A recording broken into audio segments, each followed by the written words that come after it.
Mustafa Khwaja. I am basically from Kashmir. I have been a student of philosophy. I have studied at Rajasthan University, Jaipur.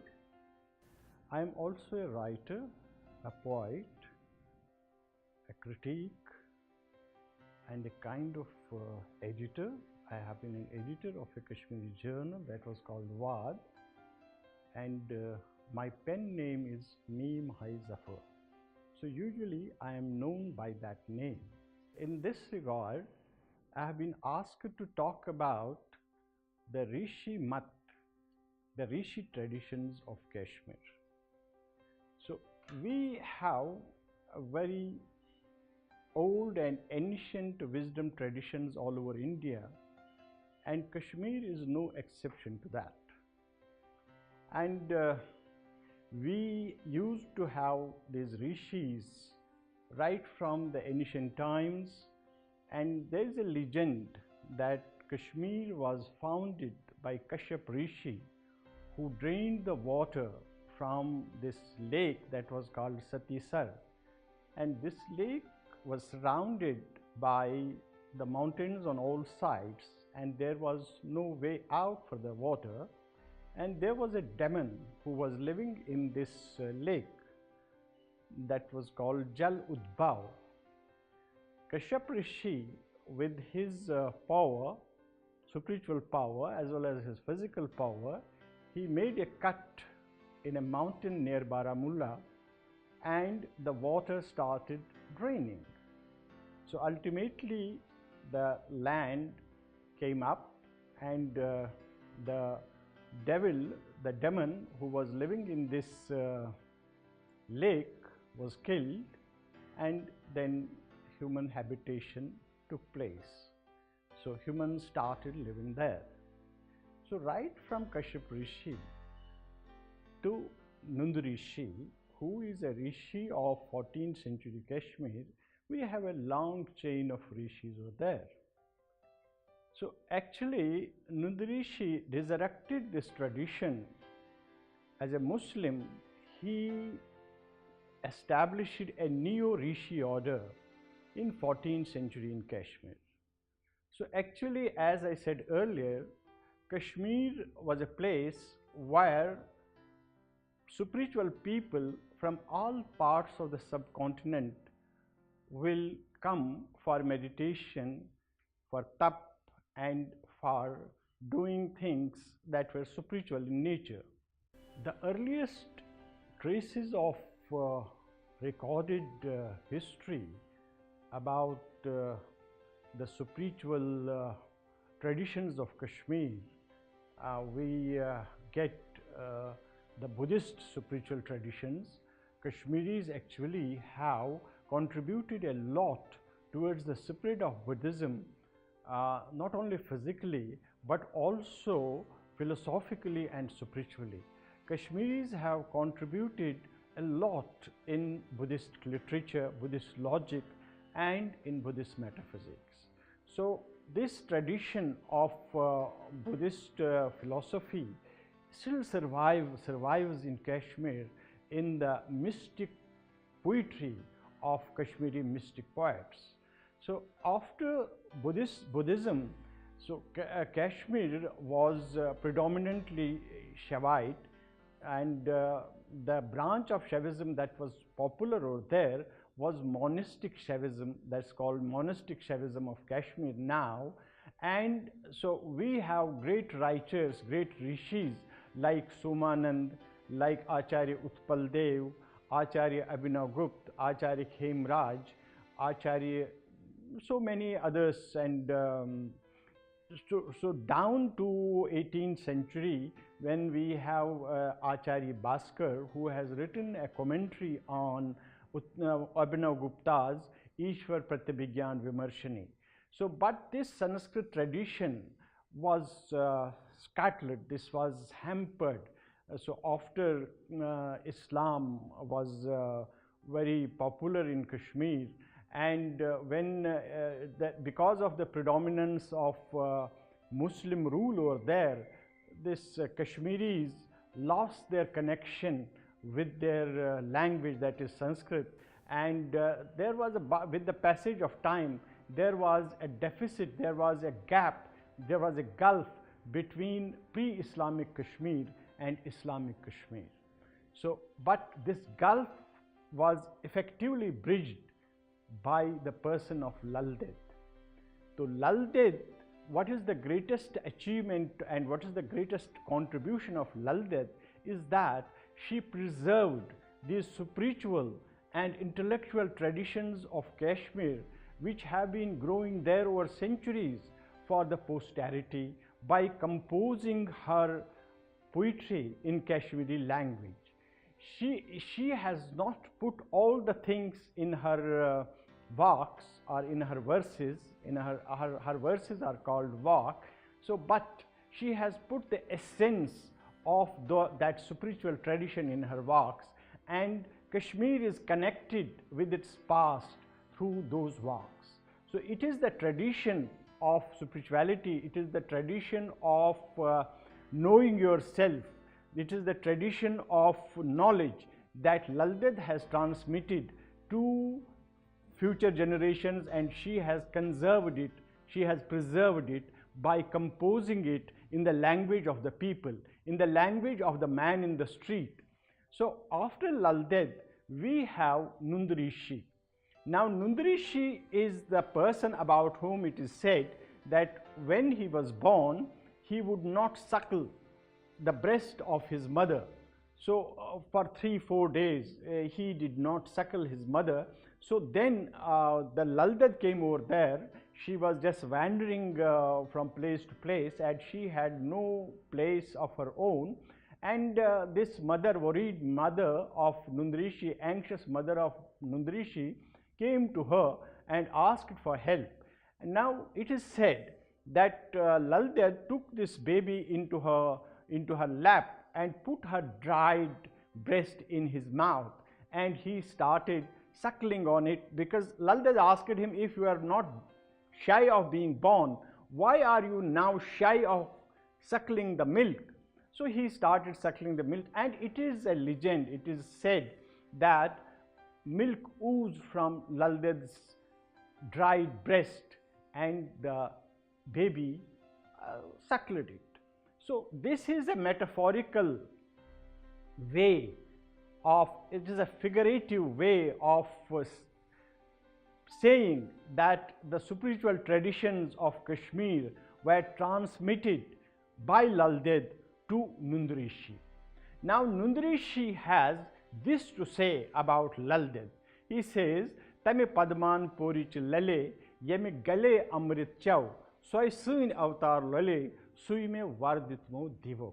It translates that Lal of Padmanpur, who drank in long draughts nectar divine, she is the divine manifestation for us. O Lord, bestow me with the same boon. Grant me the same grace as you had granted to Lal Ded. So now in this shlok, in this we call the verses of Nund Rishi Shruk, that is a deformed version of shlok. So in this shlok, there are 4 key words. They are Amrit, Avatar, Var and Deep. Now all these concepts, Amrit, Avatar, Var and Deep, they are indigenous concepts.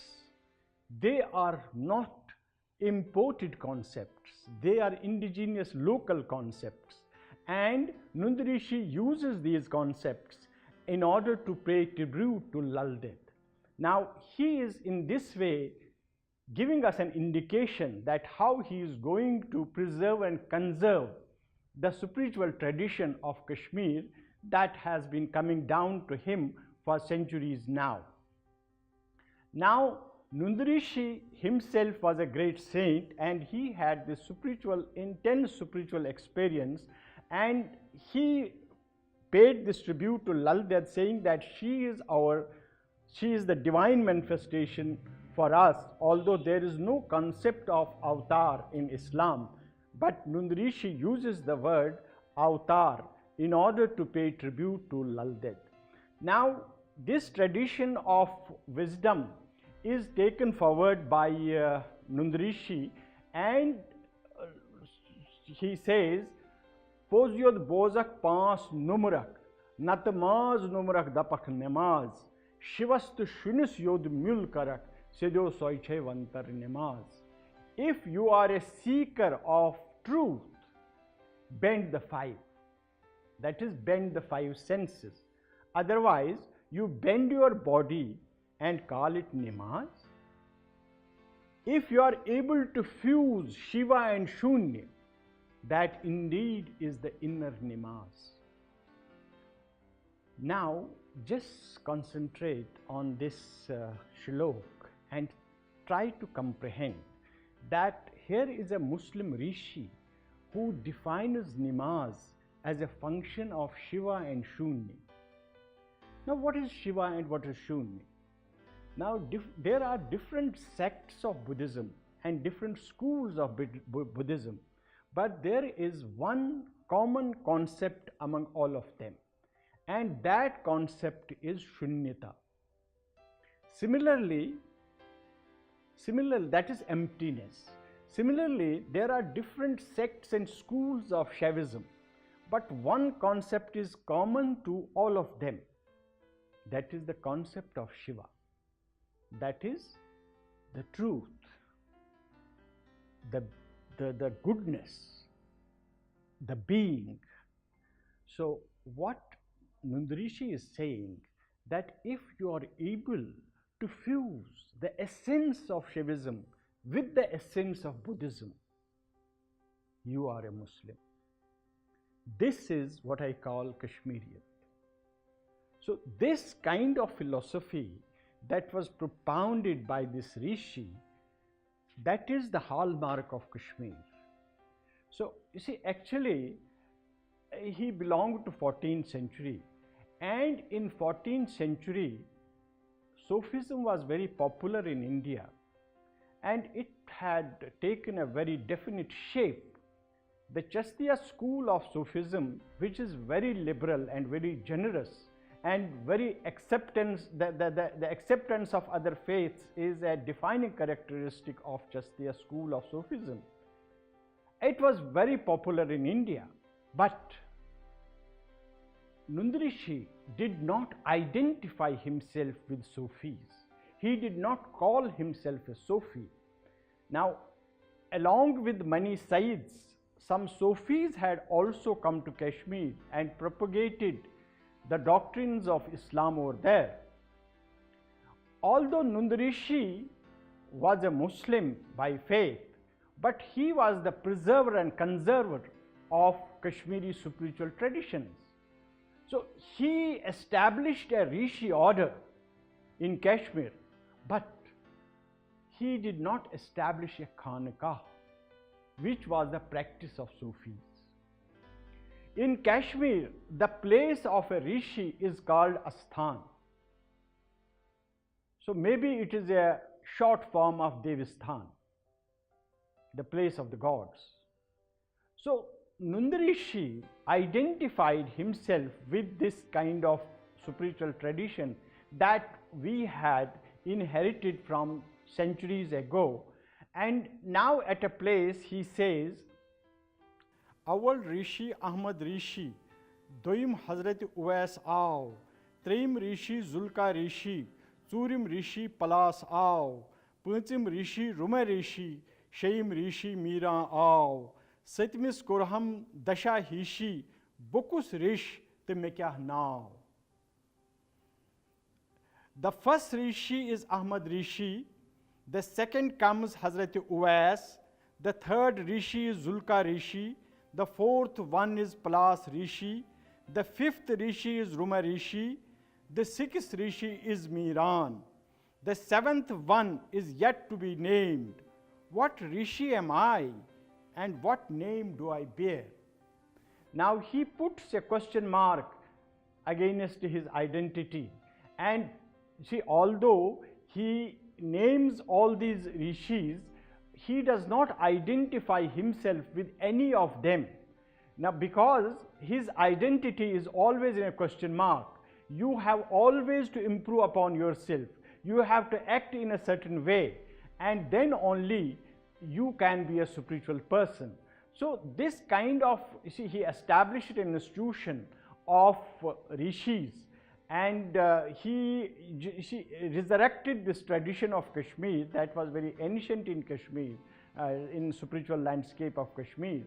So he was following his ancestors. So usually they would live in the forests, and they would not eat non-veg food, and they were pure vegetarians. The rishis were pure vegetarians.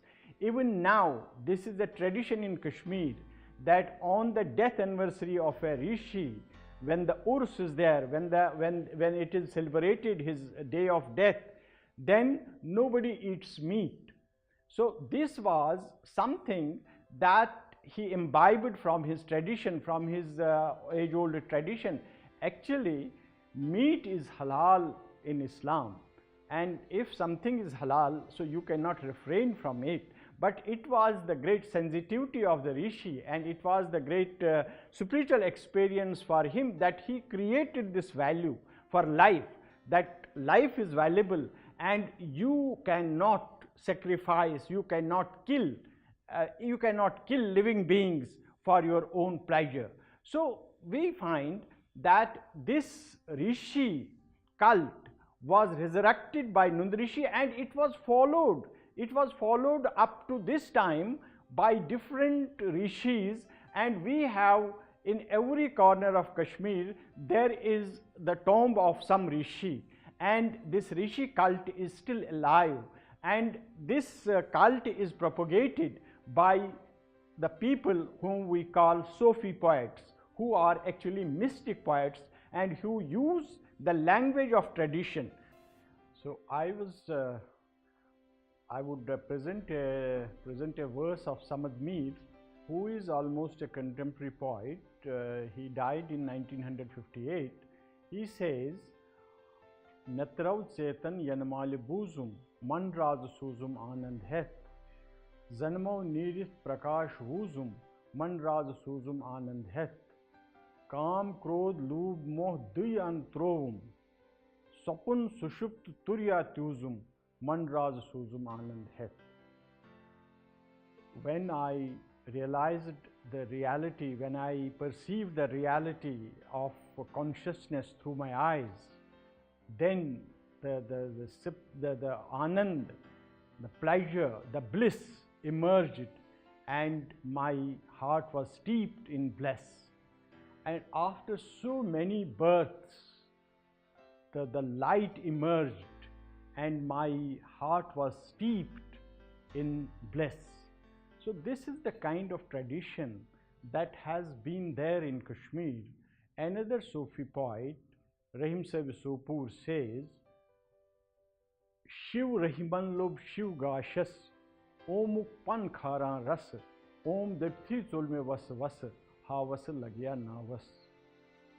Om Rahiman Lob Shiv Gash, Shiv Rahiman Lob Shiv Gashas.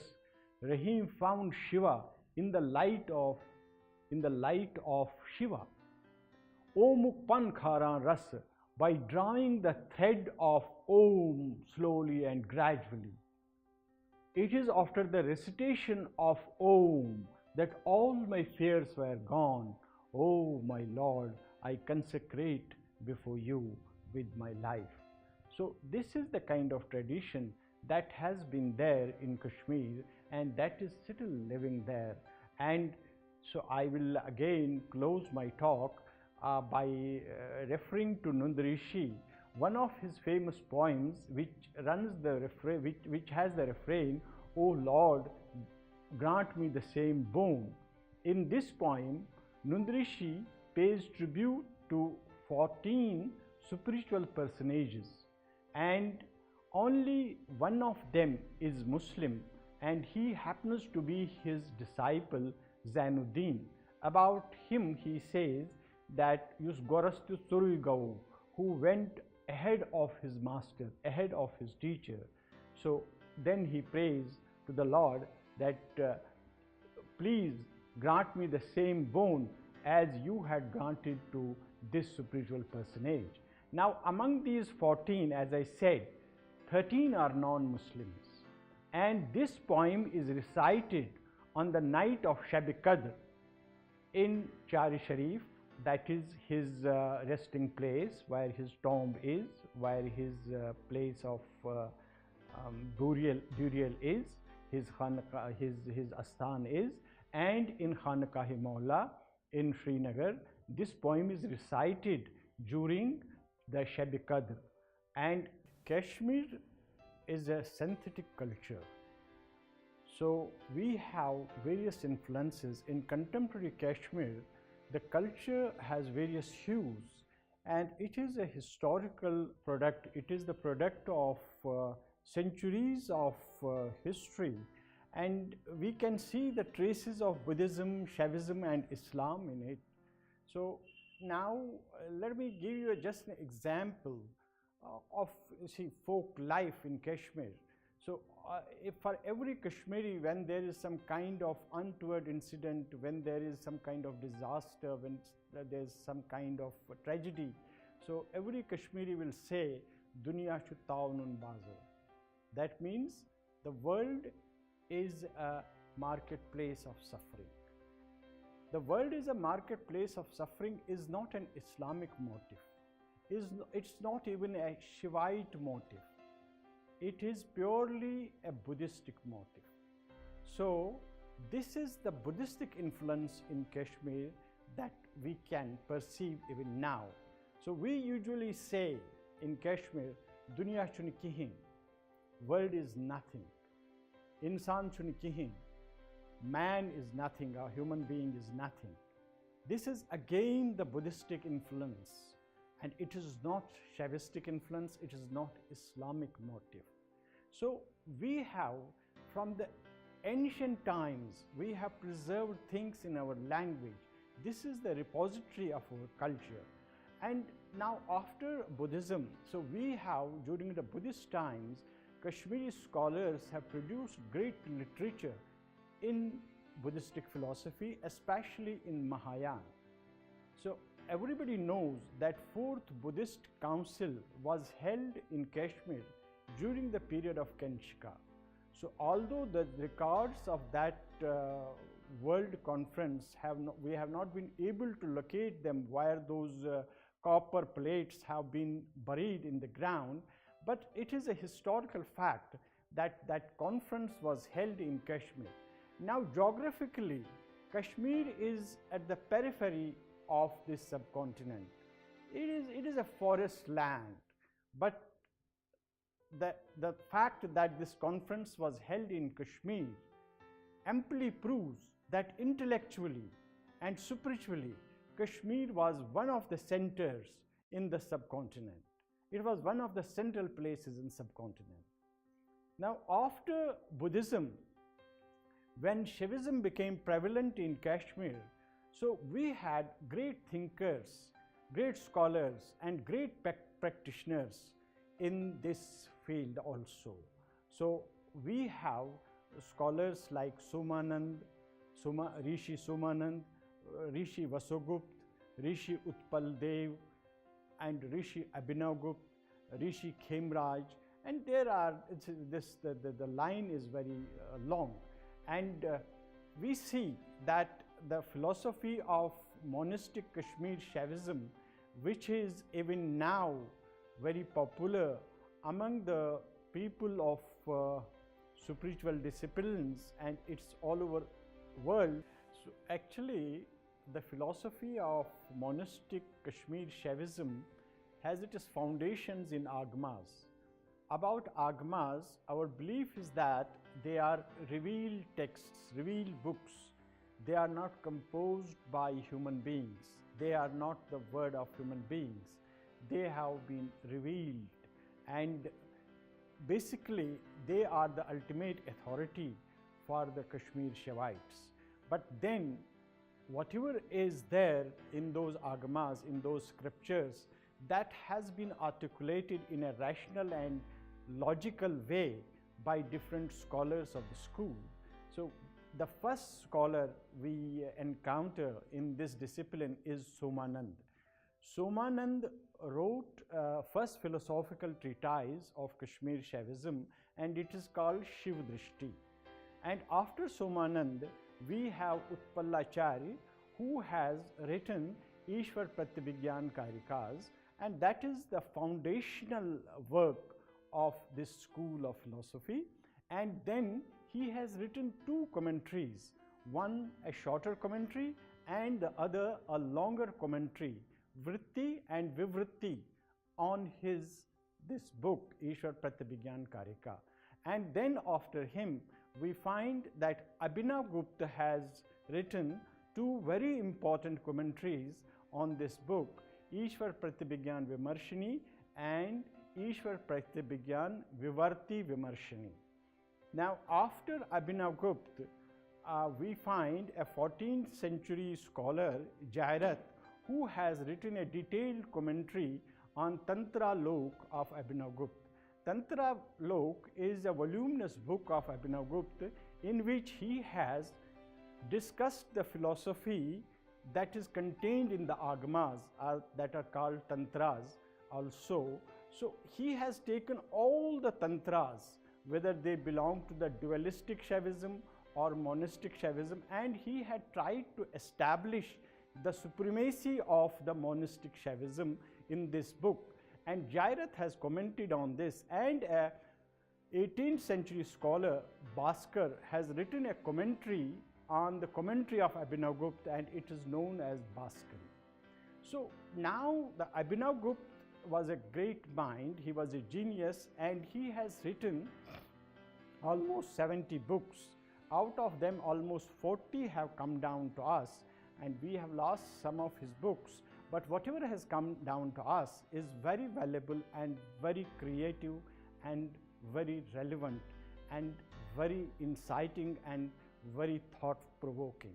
So when we talk about Abhinav Gupta, we realize that he is not only a metaphysician, he is also an aesthete. Now Kashmir had a very great tradition of aesthetics. Now we had people like Mamat, Totabat, Vaman, and many others who wrote on aesthetics. But one of the famous names in the aesthetics of Kashmir is Anandvardhan, who composed his book Dhanya Lok.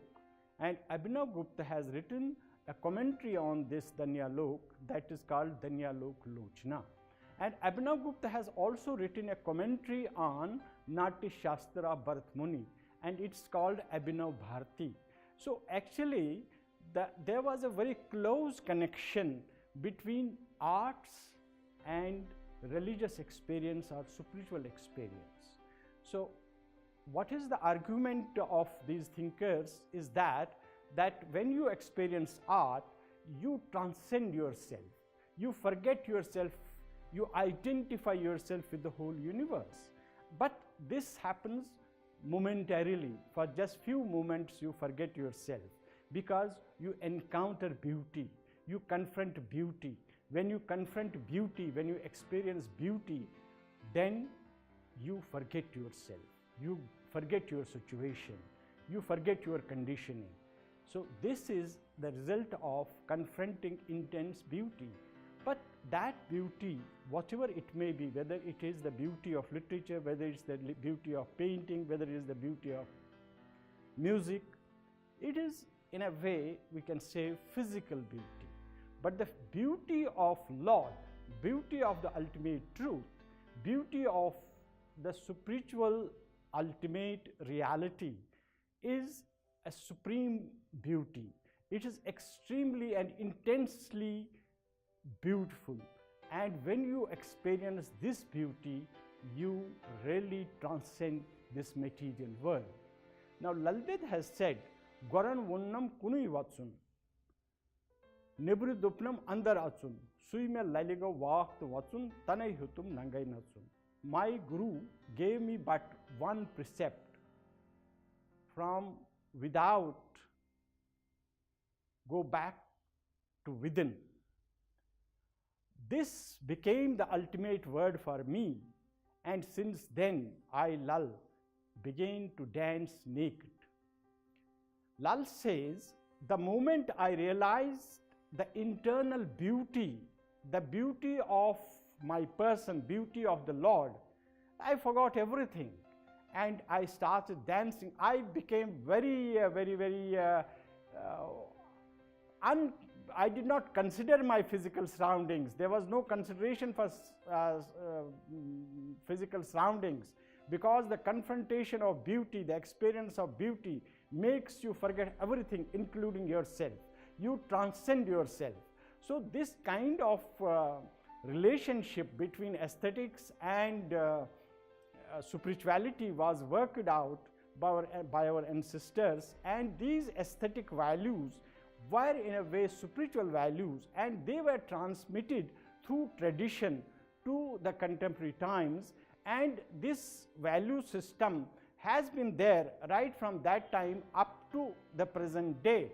So this kind of thing, this kind of experience that we have had, our great rishis and our great spiritualists have had, they have articulated it in their poems, in their writings, and they have come down to us in Kashmiri language, and we are connected with our past through these writings, through these poets, through these poems. Abhinavgupta is a colossal figure who has left his imprint on every aspect of intellectual and spiritual life of Kashmir.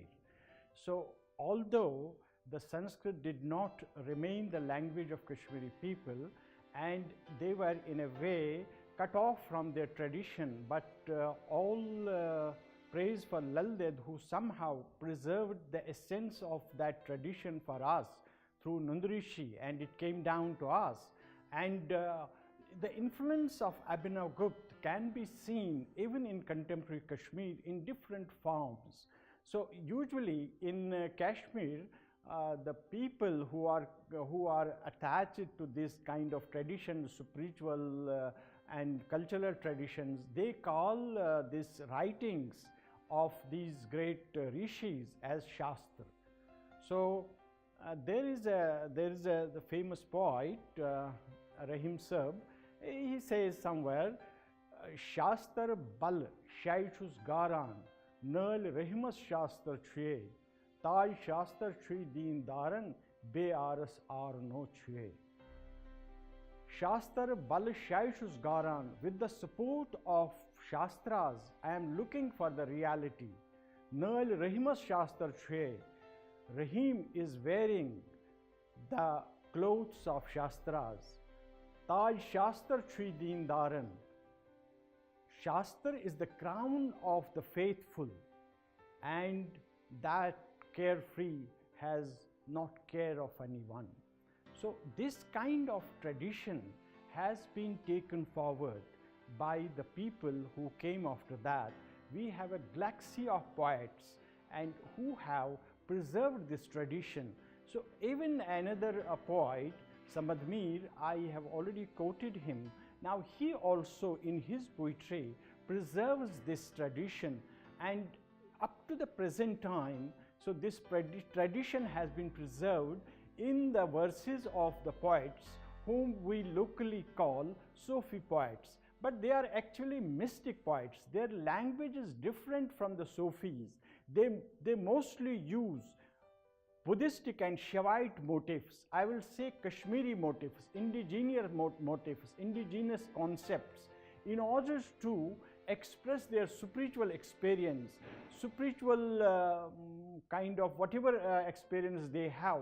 They express these experiences through local idiom, through the concepts that are available to them. I am quoting from another poet, contemporary poet, Ahad Zargar. This is a translation of one of his poems. He says, I am the hidden secret of both the interior as well as the exterior. To whom shall I bow, and for whom shall I perform the namaz? I am the ultimate grace of both the mosque and the temple. I am the worshipper, but I am the one worshipped. I am the chain of birth and death. and it is me again who is to play the game of love. Again, another extract. In the absence of nothingness, there is no possibility of being. Nothingness is all pervading. But if nothingness is mere nothingness, who has deluded me? Realize nothingness within yourself. Dance round nothingness like a moth. Keep your heart awake with nothingness. Now, listening to this kind of poetry, you can yourself appreciate what kind of language is the poet using, and what are the sources of his thought, where from he comes, and what he articulates. These are the questions one has to ask oneself. So, to my understanding, to my comprehension, he is presenting the spiritual traditions of Kashmir as per his own experience and in his own language, in his own local idiom. So you can find so many other poets also like this in the tradition, who articulate the tradition, who articulate this spiritual tradition that has been coming down to us through centuries, and this is still alive, this impact is still there. So on the days of the when we celebrate the death day of a particular Sufi poet, on that night we sing these songs at his tomb, at the place of his grave, and this is celebrated this way, this tradition is celebrated this way, and where you have this kind of pan-religious approach where there are no religious differences. So because the ultimate reality is the same, and there may be different paths to the ultimate reality, but the goal is the same, the reality is the same, the absolute truth is the same for everyone. So different people may adopt different paths to reach the goal, but goal is the same. So there is the form, there is the difference of form and essence. So forms may be different, but the essence is the same.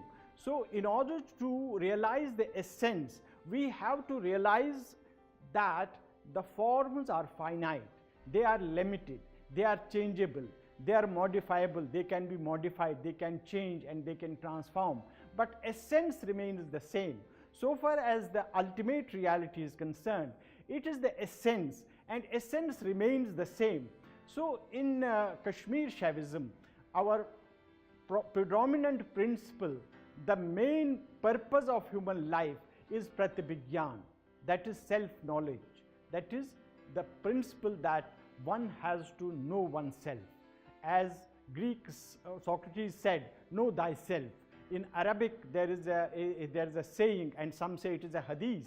It is man arfa nafsahu faqad arfa rabbahu. One who knows himself knows his God.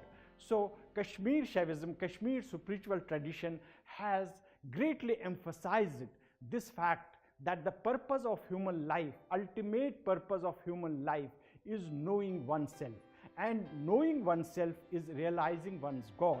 So ultimately this human form is a temporal form of the essence, and essence is the same for everyone. And in order to realize the essence, we have to give less importance to the forms.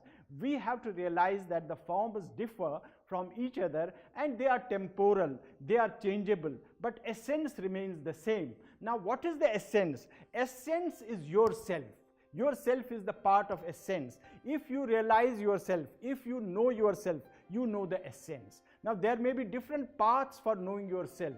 Now Kashmir Shaivism gives you 4 upayas, 4 ways, 4 methods: Anupai, Shaktopai, Shambha Upai and Anupai. So these are the methods. These methods are laid down for the spiritual practitioners, and they can try they can try these methods, and if they work for them, it is good, and if they don't work for them, you can reject them. So there is nothing superstitious about it. It is all a kind of scientific thing. So you can experiment with these methods. If they work for you, they are okay. If they don't work for you, you leave them. So Kashmir Shaivism is a spiritual discipline. It is a path of to find yourself, to know yourself. It is not a religion. It is a yoga. It is Gyan Yoga. It is a practice of knowledge. So if you are interested in knowing yourself, and according to this philosophy, this is the main purpose of human life, Pratibhigyan. Pratibhigyan is self-recognition. So you have to recognize yourself. So recognize means the knowledge is already there. As Plato said, that knowledge is remembering. So Kashmir Shaivism says, Kashmir spiritual tradition says that you have to recollect, you have to remember who you are. And when you realize, when you recognize yourself, so then you are liberated, you get the moksha. So this is the unveiling of the truth, unveiling of the truth. These upayas are just for unveiling the truth. You have to remove the curtain, you have to remove the veil, and Kashmir Shaivism, Kashmir spiritual tradition has laid down paths, had laid down means, upayas, for removing these veils, for removing these curtains, so that the truth is revealed. So may God help us to know ourselves and to reveal the truth to us. Thank you.